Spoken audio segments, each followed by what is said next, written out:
Welcome to Run It Back Philly. DJ Eastwood doesn't need your mother***ing intro. Yeah.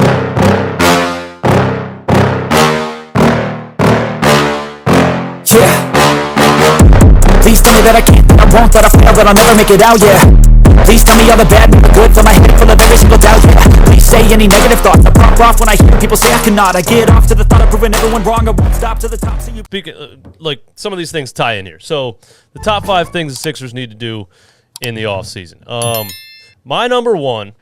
It's going to be the same number one as mine, DJ. Say it loud and proud, dude. I already know it. And just so you know, Chet, we have not discussed our top 5 together. It might not be the same. No, dude. I think you're thinking of my number 2. Ooh.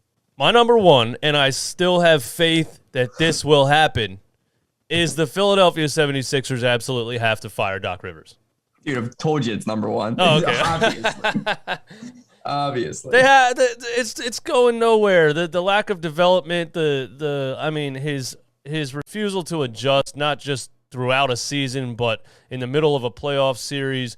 What really put me over the edge, not that I wasn't already over the edge, but when he was mic'd up on ESPN giving those rah-rah pep speeches, it was embarrassing to me. It sounded like he was talking to a middle school basketball team or like a Shut up, dude. bunch of 7-year-olds. Like, you have to ask NBA players to give you effort. Come on, guys. He's like, come on, guys. Give us some effort here. Come on, guys. I'm like, what are we doing here? What are we doing? What did you do all season that these guys don't care? What did you do all season that you're noticing now in a game 6 of the second round that these guys aren't giving you effort? I mean, come on, Doc. And then, we talk about this team's lack of depth and all these things. A lot of that has to do with the fact that Doc Rivers just refuses to give anybody a chance and try to develop anybody.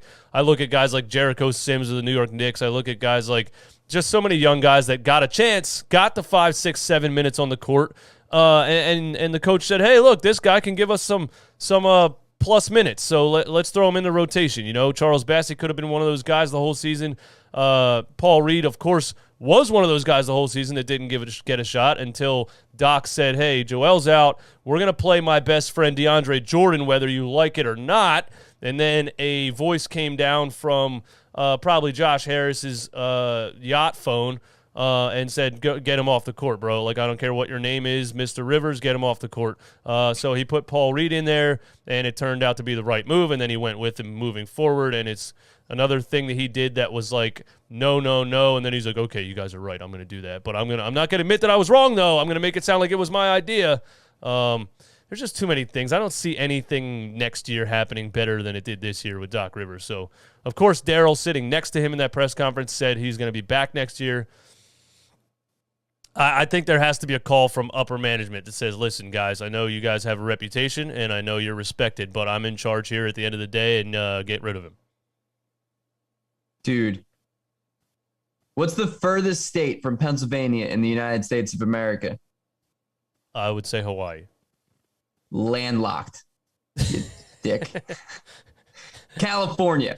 I'm leading to send that man to the Lakers. Please, for the love of God, Rob Pelinka, hire this man. Doc Rivers is a top 15 coach of all time. He's a championship, purebred winner. He took the Sixers team as far as he could, and we are nothing without Doc Rivers. Now, please, for the love of God, Rob Pelinka, hire this man, because Doc Rivers, I don't even want to continue talking about him because he is the absolute worst, dude. The fact that I watched in a game 6, George Niang, Matisse Thybulle, and Furkan Korkmaz out on the court at the same time. I couldn't believe it.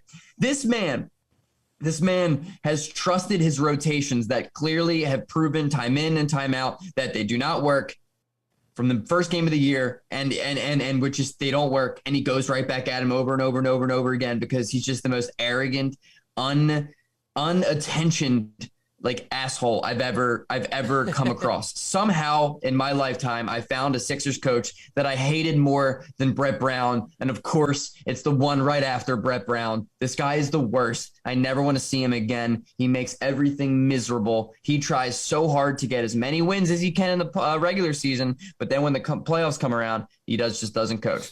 I hate him.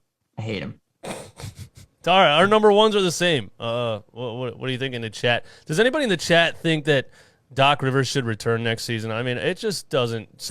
And also, I don't think Doc Rivers likes coaching here because the fans pay attention too much. You can't get away with stuff here. You know, they're going to, like, if the Sixers come out and, you know, James Harden looks sluggish and they're losing the first game of the season, the fans are going to burn the Wells Fargo Center to the ground. Like, this is not. And I don't mean literally, but it's gonna rain down with booze. This is a city that will turn on its team very quickly when they're over what is happening. And that would just be, you know, national TV, loud booze from your own fan base. It would be embarrassing and ridiculous. And yeah, that's my number one. Andre, thank you for the support. This season was about getting Joel Embiid his MVP. That's why. I mean, what is that? I don't know. I don't know what an MVP really does for anybody at this point. Nobody cares that much. You know, it makes you a hero in the city of Denver, Colorado. If your career ends and you don't have an MVP, but you have 3 championship rings, I mean, who gives a damn about an MVP? Like, that's the way I see it. I thought he should have won it.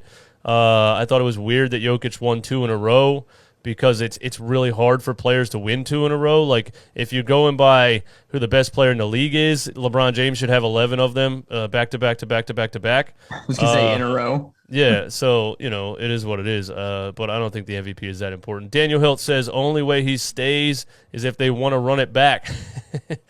Don't run it back. Well, Daryl said they're going to run it back. James is coming back. Doc's coming back. Their excuse is what we thought it was going to be, was that we didn't have enough time. We tried to throw a team together halfway through the season. We didn't have enough time. And Doc, what he said at that press conference was very insightful. He looked right at the reporters and he said, winning is hard. We're not the only organization. You know, he has such a childish mindset. He's such a deflector.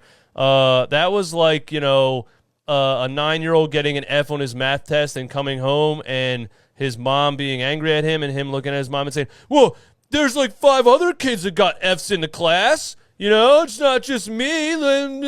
Do better. Yeah. Stop deflecting. Just get up there and say, I wasn't good enough.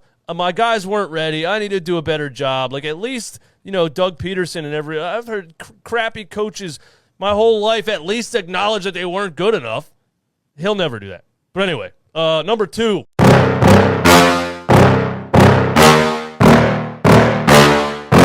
Yeah.